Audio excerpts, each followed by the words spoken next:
नमस्कार सभी को। आज का ये वीडियो कक्षा 6 के विद्यार्थियों के लिए है। कक्षा 6 में जब विद्यार्थी पहली बार संस्कृत विषय को पढ़ते हैं तो विषय को पढ़ने से पहले उनके मन में अनेक विचार आते हैं। पता नहीं ये विषय कैसा होगा, समझ में आएगा या नहीं आएगा, संस्कृत में क्या होता है। लेकिन बच्चों, यह विषय मुश्किल नहीं है। देवभाषा संस्कृत बहुत ही सरल और सुगम्य है।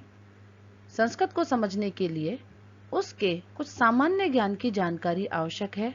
इस वीडियो के माध्यम से मैं आपको वही सामान्य ज्ञान बताऊंगी जहां से संस्कृत की प्रारंभिक व्याकरण प्रारंभ होती है। यदि हम इसे समझ पाएंगे तो विषय हमारे लिए बहुत ही सरल हो जाएगा, रुचिकर हो जाएगा और आपको आसानी से समझ में आने लगेगा। इसके लिए हम पढ़ने जा रहे हैं व्याकरण पाठ सामान्य ज्ञान।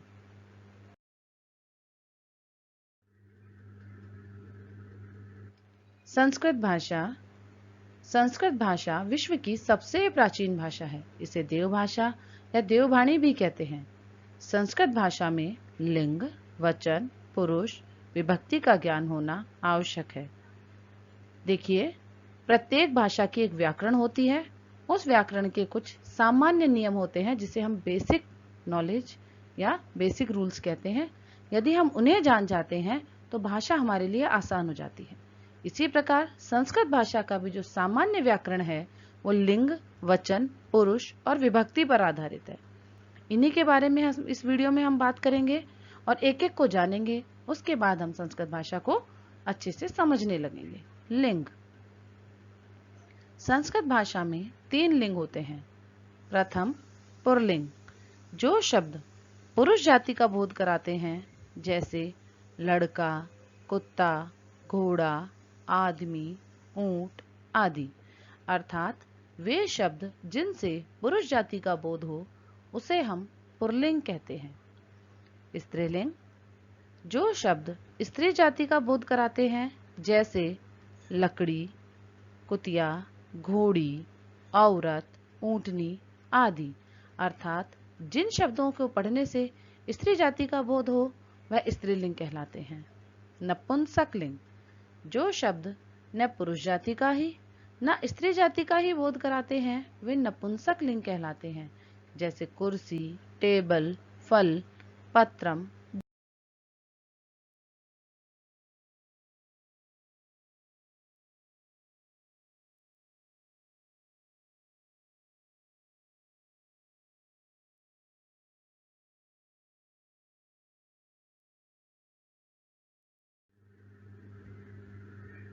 इन तीनों लिंगों को हम इस तालिका के माध्यम से जानने का प्रयत्न करेंगे। देखिए, पुरलिंग, बालकः, बालक, संस्कृत में उसे कहा जाता है बालकः। कुत्ता, श्वानः, घोड़ा, अश्वः। इन शब्दों से हमें पुरुष जाति का बोध होता है, इसलिए हम इसे पुरलिंग कहते हैं। स्त्रीलिंग, बालिका, संस्कृत में भी बालिका को बालिका ही कहा जाता है। यहाँ चटका, यहाँ एक थोड़ा सा गलती है, जिससे बालिका लिखा है, यहाँ आएगा चटका, जिसे कहते हैं हम चिड़िया। मक्खी, मक्षिका। इन शब्दों से स्त्री जाति का बोध होता है, इसीलिए हम इसे स्त्रीलिंग कहते हैं। नपुंसकलिंग, पुष्पम, फूल, वृक्षम, पेड़, फलम, फल।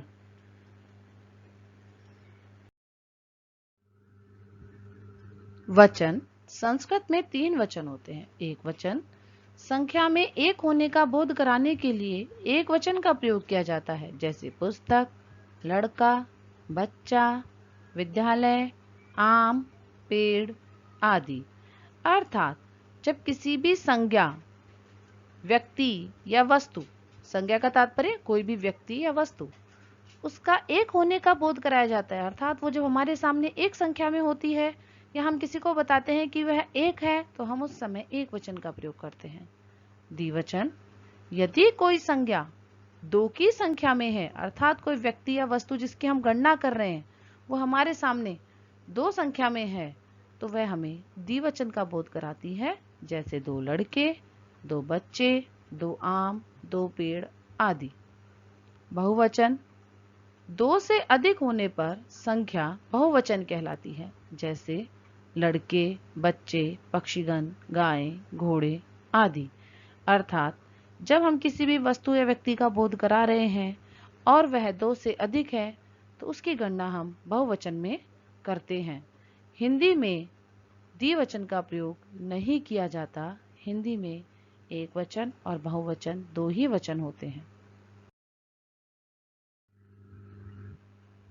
यहाँ हम एक तालिका के माध्यम से संस्कृत में दिए गए एक वचन, द्विवचन और बहुवचन को जानेंगे।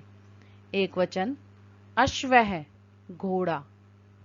जब हम दो घोड़ों की बात करते हैं तो वह कहलाता है द्विवचन, इसको लिखा जाता है अश्वौ। बहुवचन, जब हम दो से अधिक घोड़ों की बात करते हैं तो वह कहलाते हैं घोड़े, संस्कृत में लिखा जाता है अश्वाह। हम पुनः पढ़ेंगे अश्व है, अश्वौ, अश्वाह। एक घोड़ा, दो घोड़े और अनेक घोड़े। पुष्पम, फूल। पुष्पे, दो फूल। पुष्पाणि, अनेक फूल। बालिका, एक बालिका। बालिके, दो बालिका। बालिकाः, अनेक बालिकाएं। इस प्रकार पुल्लिंग, नपुंसकलिंग और स्त्रीलिंग में एक वचन, द्विवचन और बहुवचन का बोध हमें होता है। पुरुष। पुरुष संस्कृत में तीन होते हैं। पुरुष का तात्पर्य है यहाँ पर कर्ता, जिसे हम इंग्लिश में बोलते हैं सब्जेक्ट। इसकी गणना संस्कृत में तीन रूपों में की जाती है। प्रथम पुरुष, इसे अन्य पुरुष भी कहते हैं। वह दोनों, वे सब से संबंधित शब्दों का प्रयोग किया जाता है। यह तीनों लिंगों में प्रयोग में लाया जाता है, जिसे हम आने वाली तालिका से समझेंगे। देखिए, जब हम बात करते हैं वह, वे दोनों, वे सब, इसका तात्पर्य है कि हम प्रथम पुरुष के बारे में बात कर रहे हैं। हम उस कर्ता के बारे में बात कर रहे हैं जो वह, वे दोनों, वे सब है, तो वह संस्कृत में प्रथम पुरुष कहलाएगा। मध्यम पुरुष, इसमें तुम, तुम दोनों, तुम सब से संबंधित शब्दों का प्रयोग किया जाता है। जब हम तुम से, तुम दोनों से या तुम सब से इस प्रकार के शब्दों का प्रयोग करते हैं, इसका तात्पर्य है कि हम मध्यम पुरुष की बात कर रहे हैं। उत्तम पुरुष, इसमें मैं, हम दोनों, हम सब से संबंधित शब्दों का प्रयोग किया जाता है। अर्थात जब हम बात करते हैं मैं अपनी, हम दोनों की या हम सब की, तो इसका तात्पर्य हम यहाँ पर उत्तम पुरुष से लगाते हैं।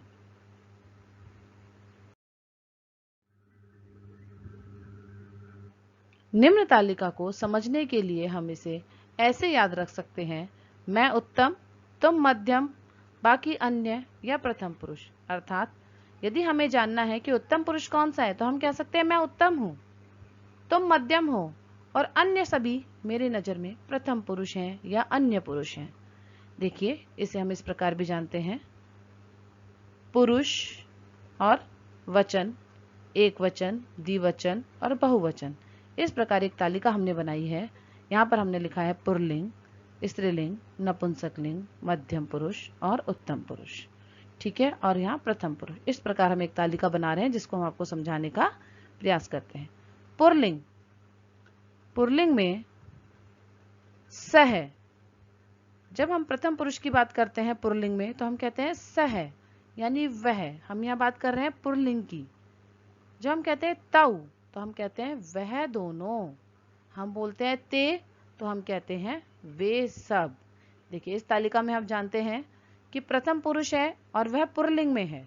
ठीक है, तो वो कहलाएगा स है, वह, तौ, वह दोनों और ते, वे सब। प्रथम पुरुष स्त्रीलिंग में कहलाता है सा, वह, ते, वह दोनों, ता, वे सब। वही प्रथम पुरुष नपुंसक लिंग में जब आता है तो कहलाता है तत्, वह, ते, वह दोनों, तानी, वे सब। और अभी अभी हमने बताया था कि प्रथम पुरुष तीनों लिंगों में चलता है।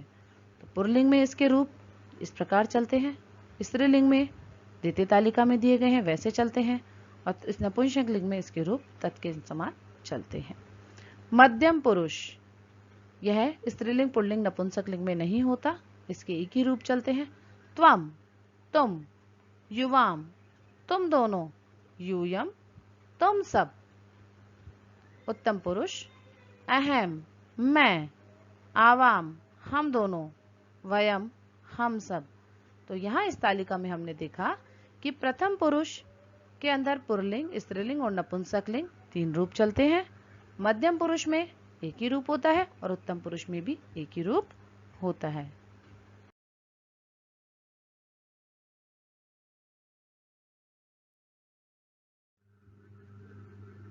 देखिए, धातव्य अर्थात हमने इसमें क्या क्या जानने का प्रयत्न किया। क, संस्कृते त्रीणि लिंगानि भवन्ति, अर्थात हमने जाना कि संस्कृत में 3 लिंग हैं, पुल्लिंग, स्त्रीलिंग और नपुंसक लिंग।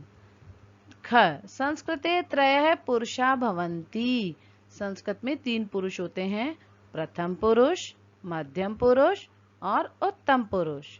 ग, संस्कृते त्रीणि वचनानि भवन्ति, संस्कृत में 3 ही वचन होते हैं, एक वचन, द्विवचन और बहुवचन। इस प्रकार हमने संस्कृत के एक सामान्य ज्ञान को प्रारंभ किया और जाना, जिसमें हम संस्कृत की सामान्य व्याकरण से परिचित होते हैं। इन्हीं सब का प्रयोग करते हुए हम हमारे आगे के पाठों को भी अब पढ़ेंगे। धन्यवाद।